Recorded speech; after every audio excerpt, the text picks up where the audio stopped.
자, 오늘 아침 김어준의 뉴스공장에 이화영 부지사의 아내분이 출연을 했는데 이분이 사실 이재명 대표를 살렸어. 그리고 새날에 먼저 출연을 했죠. 새날에도 출연을 했어요. 변호사님, 김광민 변호사와 아내분이 출연을 했는데 저는 이 스토리를 다 아는데 이 스토리를 좀 정리해 드리려고 합니다. 이분이 성대 출신이고 운동권 이런 운동도 좀 학생 운동 이런 것도 좀 하셨다고 제가 들었어요. 근데 이분이 진짜 대단하신 분이에요. 대단하신 분이에요. 그래서 이분이 조분조분 설명을 해주는데 정말 이해가 확 됩니다.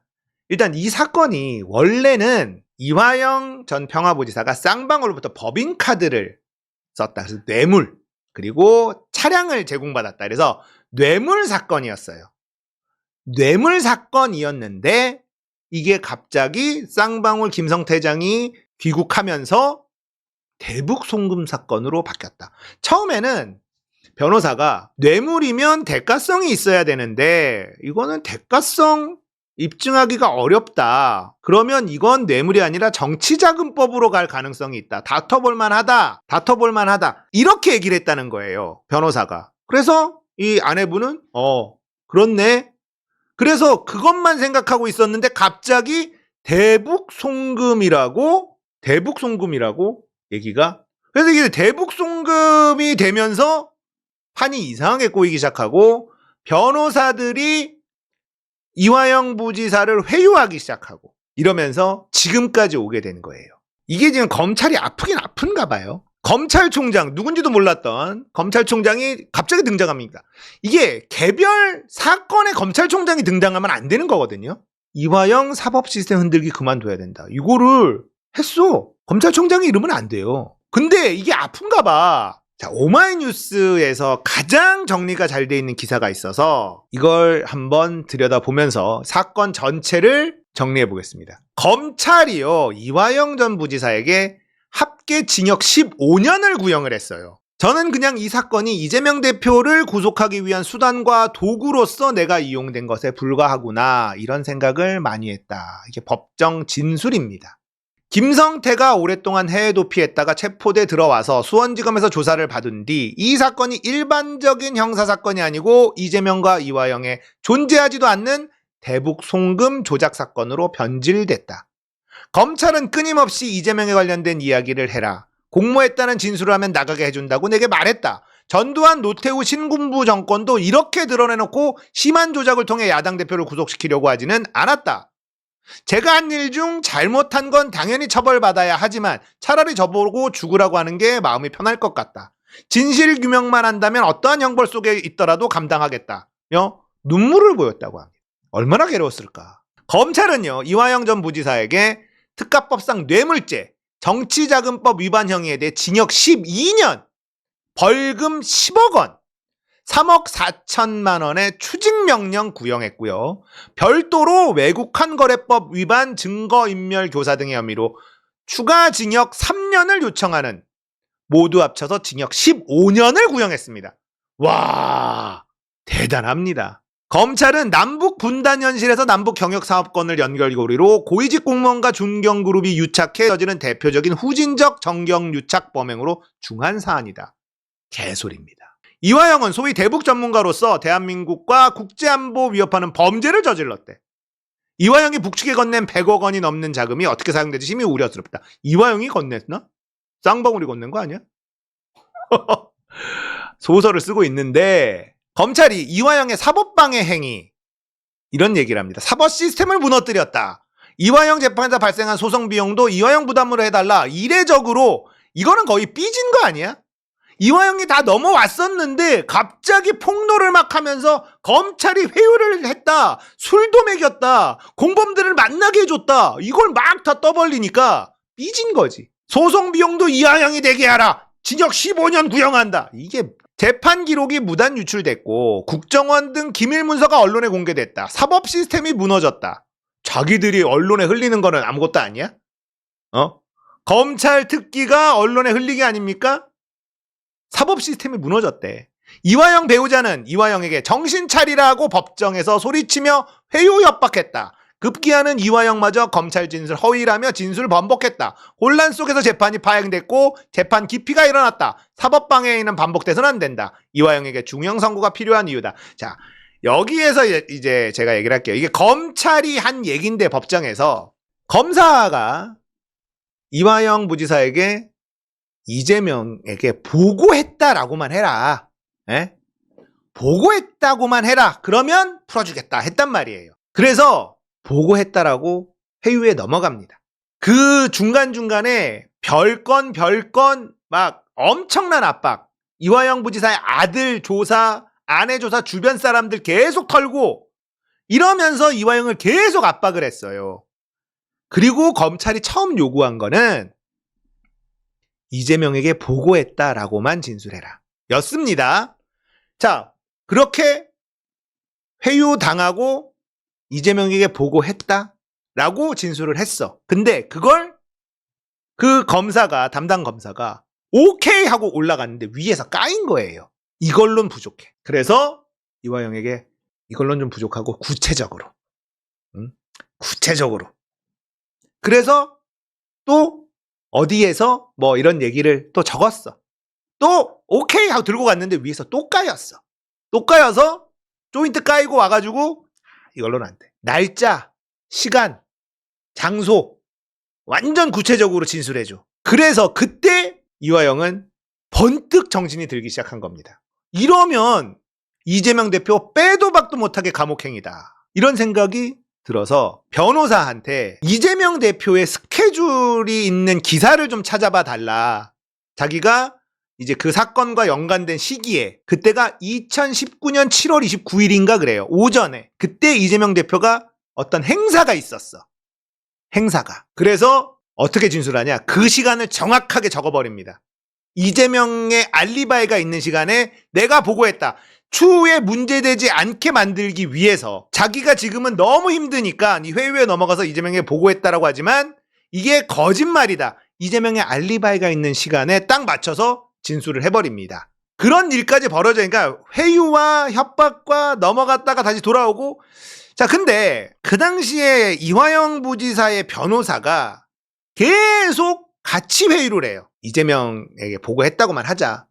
그러면 별건도 다 없는 걸로 하고 이것도 집행유예까지도 나온다. 이재명도 이거 문제되지 않을 거다. 이 정도 진술하는 걸로 이렇게 막 회유를 하는데 이화영 부지사의 아내가 이거 듣다 좀 이상하단 말이에요. 그리고는 전화통화를 그래요 했는데 갑자기 그 변호사가 전화통화를 하고 그 검사랑 담당 검사랑 전화통화를 하고 나서 다 동의하셨죠? 이렇게 얘기를 하더랍니다. 그래서 네? 뭘 동의해요?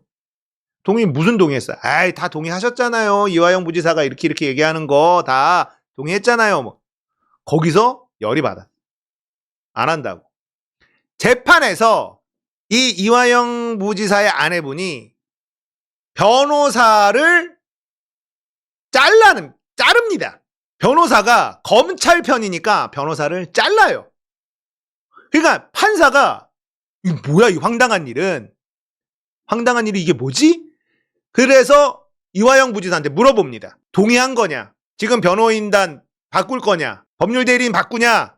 당신도 이화영 당신도 피고 당신도 동의한 거 맞냐? 그거는 이화영이 그 당시에 이미 너무 많은 압박을 받고 있고 정신이 없던 상황에서 자기는 그냥 이 변호인단으로 법률 대리인으로 가고 싶다. 이런 취지의 발언을 합니다. 그때 법정에서 이화영 부지사의 아내분이 정신 차리라!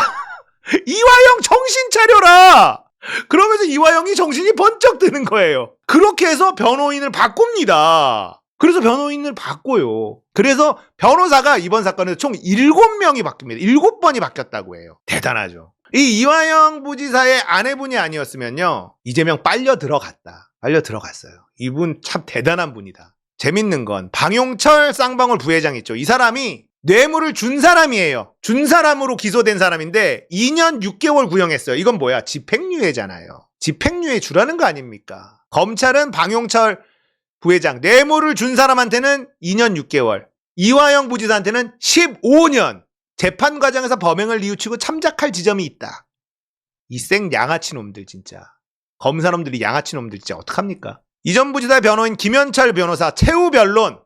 본 변호인은 민주당원도 아니고 이재명 지지자도 아니다. 그럼에도 이재명의 무죄를 주장한다. 이재명의 무죄가 이화영의 무죄를 의미하기 때문이다. 검찰은 이재명을 제거하려고 이화영을 도구 삼아서 대북 송금 사건을 조작했다. 이 건은 1980년 신군부의 김대중 내란 음목 조작 사건처럼 이화영 조작 사건으로 기록될 것이다. 검찰은 2,100만 원 법인카드 사용에 대해 이화영이 처벌받지 않게 한다고 회유했다. 결국 이화영은 거짓된 내용으로 피의자 신문 조서를 작성했는데 양심의 가책으로 견딜 수 없었다. 이재명의 알리바이가 있는 날짜를 보고 날짜를 특정했다. 나중에 진실을 밝히려고 그런 거다.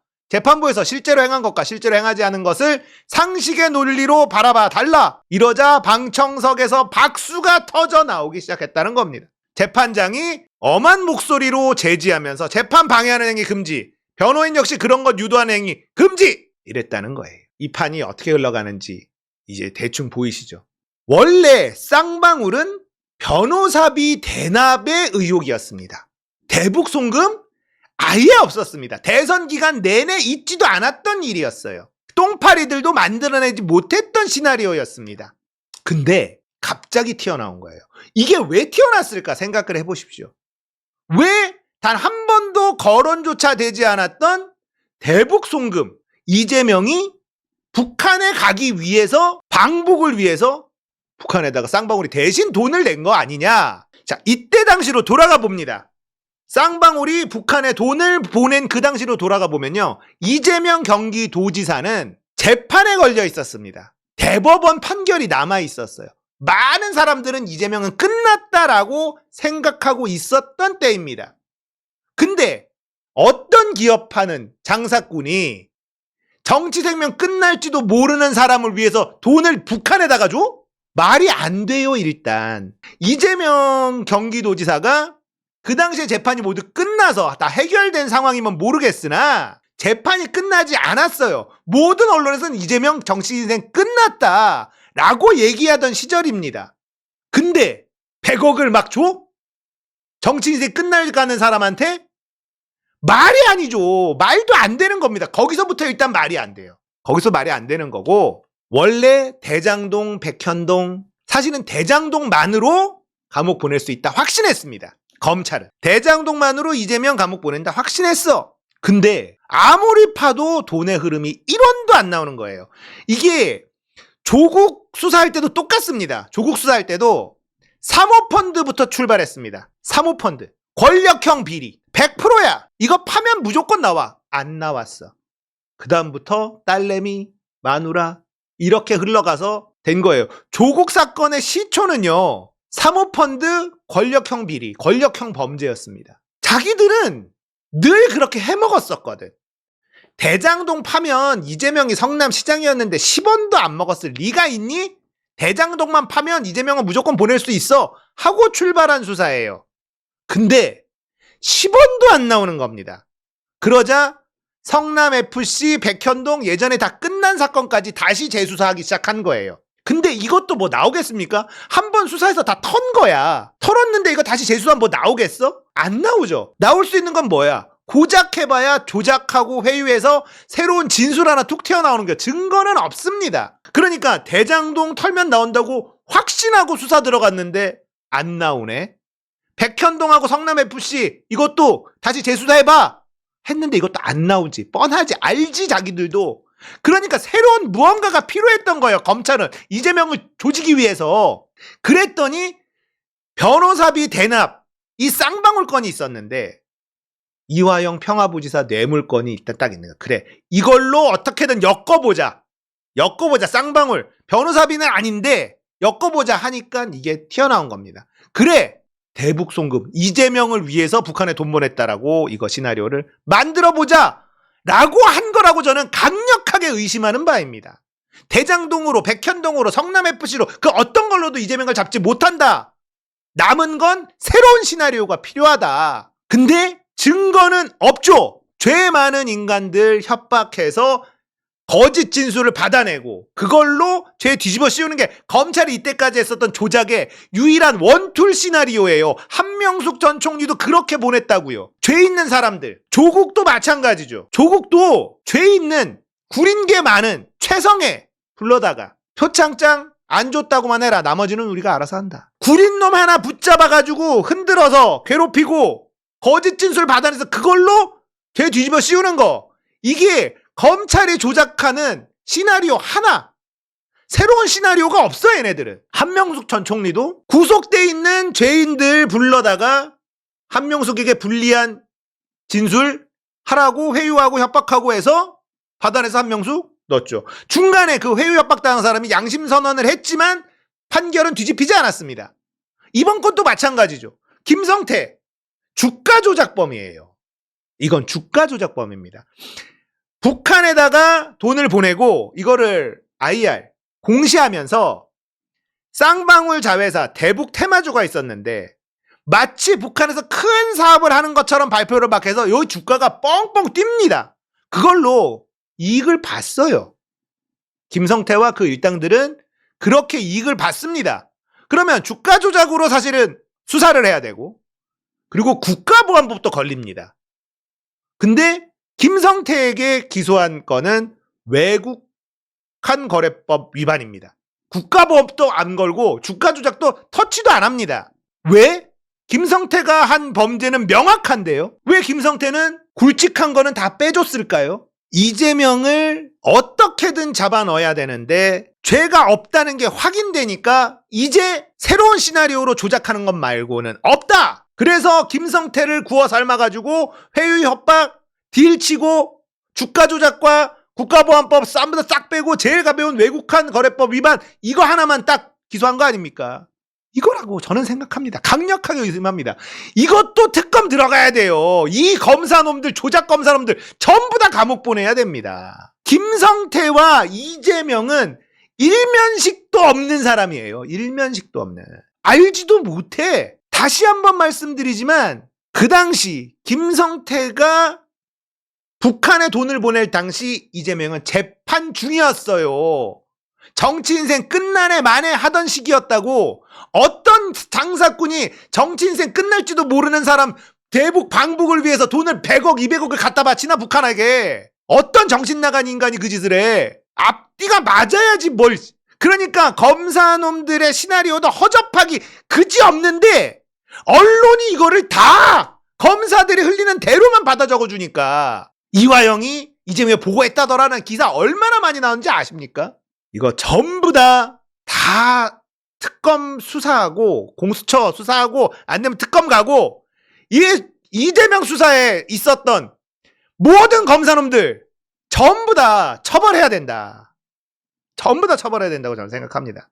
자, 이화영 전 평화부지사의 아내분이 이재명 대표를 살린 거예요. 자, 그러면 이화영 전 평화부지사 사건에 대해서 많은 사람들에게 알리는 것, 이건 이재명 대표를 위하는 거겠죠. 김어준은 이재명의 적인데 왜 이런 방송을 하고 있는 걸까요? 왜 이런 방송을 하고 있는 걸까? 김어준이 이재명의 적이라며. 얘기 좀 해봐. 왜 이재명을 위한 방송을 하고 있어? 갈라치기 당하지 마세요. 네.